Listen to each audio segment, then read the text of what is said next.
بسم اللہ الرحمن الرحیم۔ السلام علیکم محترم ناظرین، ڈاکٹر جاسمین طارق کی طرف سے خوش آمدید۔ آپ دیکھ رہے ہیں نور چراغ۔ الحمدللہ رب العالمین، سب تعریفیں اللہ کے لیے جو تمام جہان والوں کا پالنے والا ہے۔ ایاک نعبد و ایاک نستعین، ہم تیری ہی عبادت کرتے ہیں اور تجھ ہی سے مدد چاہتے ہیں۔ آج کا موضوع ہے اندھے، گنجے اور کوڑی آدمی کا امتحان۔ آج ہم آپ کے لیے شکر گزاری اور عاجزی کے بارے میں لازوال اسباق کے ساتھ ایک حیرت انگیز کہانی لے کر آئے ہیں۔ نبی کریم صلی اللہ علیہ وآلہ وسلم نے ارشاد فرمایا، بنی اسرائیل میں 3 شخص تھے، ایک برص کوڑ کا مریض، دوسرا گنجا، تیسرا اندھا۔ اللہ عز و جل نے ان کی آزمائش کے لیے ایک فرشتہ بشری صورت میں ان کے پاس بھیجا۔ پہلے وہ برص کے مریض کے پاس آیا اور اس سے پوچھا، تجھے سب سے زیادہ کون سی چیز محبوب ہے؟ اس نے کہا، مجھے اچھا رنگ اور اچھی جلد پسند ہے، اور میری خواہش ہے کہ جس بیماری کی وجہ سے لوگ مجھ سے نفرت کرتے ہیں وہ مجھ سے دور ہو جائے۔ فرشتے نے اس کے جسم پر ہاتھ پھیرا تو اس کی وہ بیماری جاتی رہی، اس کا رنگ بھی اچھا ہو گیا اور جلد بھی اچھی ہوگی۔ فرشتے نے کہا، تجھے کون سا مال زیادہ پسند ہے؟ اس نے کہا، مجھے اونٹنی پسند ہے۔ اسی وقت اسے 10 ماہ کی حاملہ اونٹنی دے دی گئی اور فرشتے نے دعا دی، اللہ تعالیٰ تجھے اس میں برکت دے۔ پھر وہ فرشتہ گنجے کے پاس آیا اور اس سے پوچھا، تجھے کون سی شے پسند سب سے زیادہ محبوب ہے؟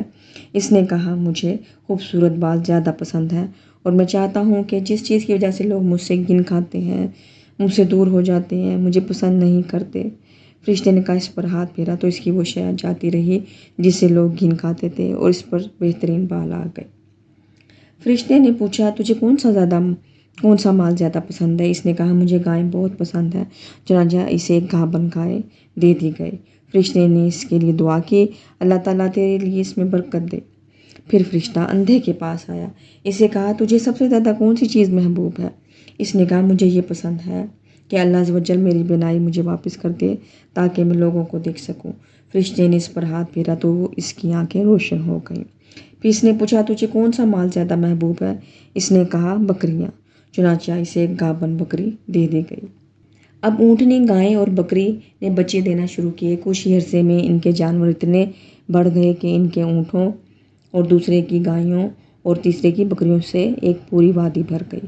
پھر فرشتہ اس برص کے مریض کے پاس اس کی پہلی صورت یعنی برص کی حالت میں آیا اور اس سے کہا، میں ایک غریب و مسکین شخص ہوں، میرے پاس ذاتی راہ ختم ہو گیا ہے اور واپس جانے کی کوئی صورت نظر نہیں آتی، مگر اللہ عز و جل کی رحمت سے امید ہے اور میں تیری مدد کا طلبگار ہوں۔ جس ذات نے تجھے خوبصورت رنگ، اچھی جلد اور مال عطا کیا، میں تجھے اس کا واسطہ دیتا ہوں کہ آج مجھے ایک اونٹ دے دے تاکہ میں اپنی منزل تک پہنچ جاؤں۔ یہ سن کر اس نے انکار کرتے ہوئے کہا، میرے حقوق بہت زیادہ ہیں۔ تو فرشتے نے کہا، مجھے ایسا لگتا ہے کہ میں تجھے جانتا ہوں۔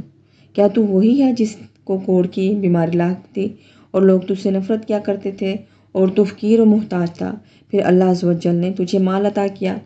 اس نے کہا، مجھے تو یہ سارا مال وراثت میں ملا ہے اور نسل در نسل یہ مال مجھ تک پہنچا ہے۔ فرشتے نے کہا، اگر تو اپنی اس بات میں جھوٹا ہے تو اللہ تجھے ایسا ہی کر دے جیسا تو پہلے تھا۔ پھر وہ فرشتہ گنجے کے پاس آیا، اس کی پہلی صورت میں آیا اور اس سے بھی وہی بات کہی جو برص والے سے کہی تھی۔ اس نے بھی برص والے کی طرح جواب دیا۔ فرشتے نے کہا، اگر تو اپنی بات میں جھوٹا ہے تو اللہ عز و جل تجھے تیری سابقہ حالت پر لوٹا دے۔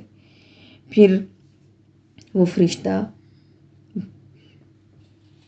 اندھے کے پاس اس کی پہلی حالت میں آیا اور کہا، میں ایک مسکین مسافر ہوں، میرا ذاتی راہ ختم ہو چکا ہے، آج کے دن میں اپنی منزل تک نہیں پہنچ سکتا، مگر اللہ عز و جل کی ذات سے امید ہے اور اس کے بعد مجھے تیرا آسرا ہے۔ میں اسی ذات کا واسطہ دے کر تجھ سے سوال کرتا ہوں کہ جس نے تجھے آنکھیں عطا فرمائی ہیں کہ مجھے ایک بکری دے دے تاکہ میں اپنی منزل تک پہنچ سکوں۔ تو وہ کہنے لگا، میں تو پہلے اندھا تھا، پھر اللہ عز و جل نے مجھے آنکھیں عطا فرمائی، تو جتنا چاہے اس مال میں سے لے لے اور جتنا چاہے چھوڑ دے۔ خدا عز و جل کی قسم، تو جتنا مال اللہ عز و جل کی خاطر لینا چاہتا ہے لے لے، میں تجھے مشقت میں نہ ڈالوں گا، یعنی منع نہ کروں گا۔ یہ سن کر فرشتے نے کہا، تیرا مال تجھے مبارک ہو، یہ سارا مال تو اپنے پاس ہی رکھ۔ تم تینوں شخص کا امتحان لیا گیا، تیرے لیے اور اللہ عز و جل کی رضا ہے اور تیرے دونوں دوستوں یعنی کوڑی اور گنجے کے لیے اللہ عز و جل کی ناراضگی ہے۔ اے ہمارے پیارے اللہ عز و جل، ہمیں مال کے وبال اور اپنی ناراضگی سے بچا، اپنی دائمی رضا عطا فرما اور ہم سے ایسا راضی ہو کہ پھر کبھی ناراض نہ۔ عفو کر اور صدا کے لیے راضی ہو جا، گر کرم کر دے تو جنت میں رہوں گا یا رب۔ اللہ عز و جل ہم سب کا حامی و ناصر۔ ویڈیو اچھی لگی ہے تو اس کو لائک شیئر اور سبسکرائب کریں۔ اپنا بہت خیال رکھیے گا۔ السلام علیکم۔